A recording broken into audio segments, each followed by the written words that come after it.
குடும்பத்தினருக்கு வணக்கம். என்னுடைய நேம் ஜீவிதா உதயகுமார். நான் இருந்து இருந்து வரேன். சுவாமி விவேகானந்தா சிபிஎஸ்இ ஸ்கூல்ல டீச்சரா ஒர்க் பண்ணிட்டு இருக்கேன்.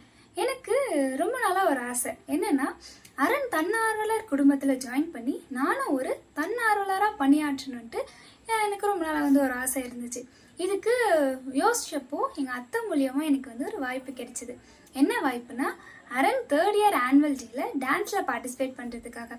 ஸோ டான்ஸ்ல பார்ட்டிசிபேட் பண்ணிட்டு இருக்கும்போது எல்லாருமே அரண் தன்னார்வலர் எல்லாருமே என் கூட பழகின விதம் அதெல்லாம் ரொம்ப ரொம்ப பிடிச்சிருந்தது. ஏன்னா நம்ம ஒரு புதுசா போன ஒரு உணர்வே எனக்கு இல்லாம எல்லாருமே அவ்வளோ ஒரு ஃப்ரெண்ட்லியா என் கூட பேசின விஷயம் எனக்கு ரொம்ப ரொம்ப பிடிச்சிருந்தது. அதனால அரண் ஆனுவல் டே முடிஞ்ச உடனே நம்மளும் ஒரு தன்னார்வலராக இப்பவே சீக்கிரமா ஜாயின் பண்ணிடணும் அப்படின்னு சொல்லிட்டு நான் தன்னார்வலராக ஜாயின் பண்ணிட்டேன். எனக்கு அரணை பத்தி தெரிஞ்ச விஷயங்கள் கொஞ்சமா இருந்தாலும் அரண்ல இணைந்து நான் செய்யக்கூடிய விஷயங்கள் நிறைய இருக்கணும்ட்டு நான் ஆசைப்படுறேன்.